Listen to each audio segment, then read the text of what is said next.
operation of the craft itself.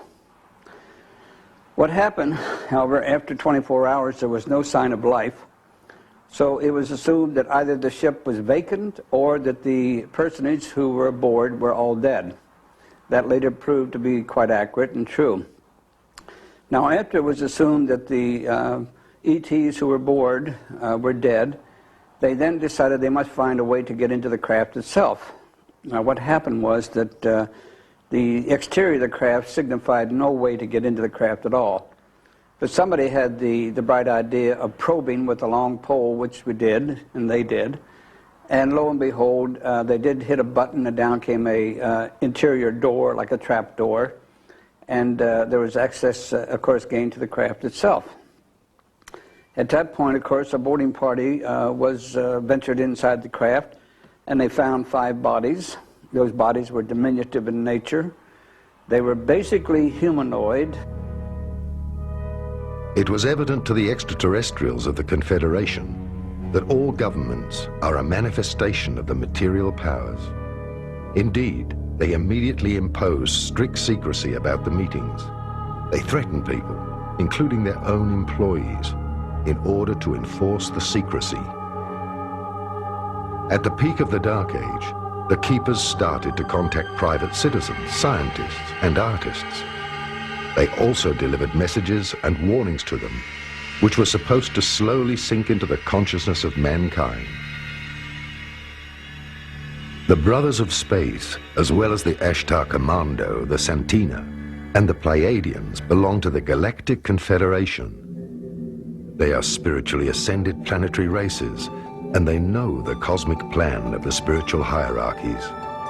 Hence, their task is to protect the evolution and development of planets of lower dimensions from global destruction. They are only officially permitted to land if mankind asks for help and is consciously aware of the meaning of its own existence. They are allowed to intervene if the whole planet is faced with global destruction because of unconscious influence, or if large natural disasters threaten the survival of the human race.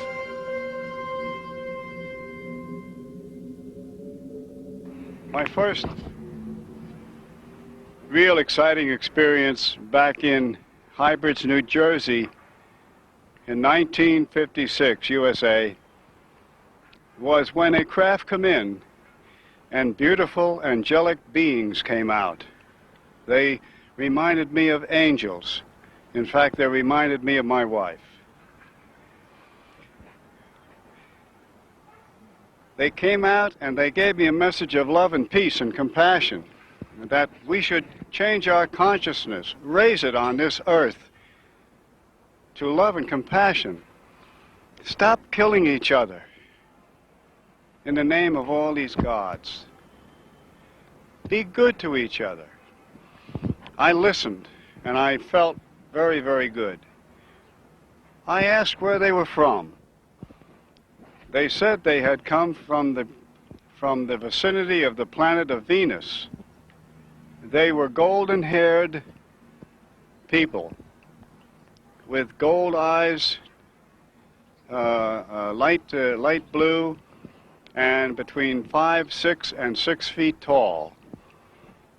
And the message, they said, was given to us, to the people of Earth, in many Bibles. Many Bibles. It's in our scriptures. They came here thousands of years ago, and all our Bibles have their message in of peace and harmony, but we do not listen. This is the problem. We don't listen to what Moses told us, what Allah told us, what Jesus told us. We do not listen. If we would follow the rules and do what the scriptures say, there would be peace and harmony on this planet. The Galactic Confederation has developed a galactic rescue plan since our governments refused to take notice of their positive suggestions, such as disarmament and environmental protection. In the emergency case of a global destruction by an atomic holocaust, or of a violent magnetic pole flip, millions of people will be evacuated in spaceships. During such action, over 10 million flying saucers would be sent out from the motherships, and people who are not afraid would be pulled on board through levitation beams. The spiritual keepers knew that with the beginning of the atomic age, mankind had arrived at the peak of the Dark Age. The climax of the separation had been reached.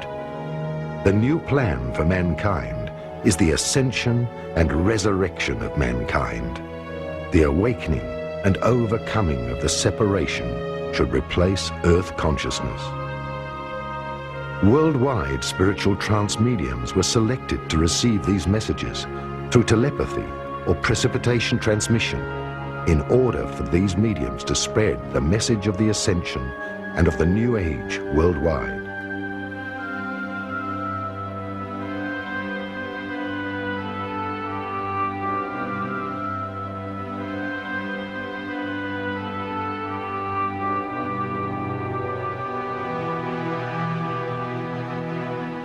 The Pleiadians have always worked through me and around me as a presence.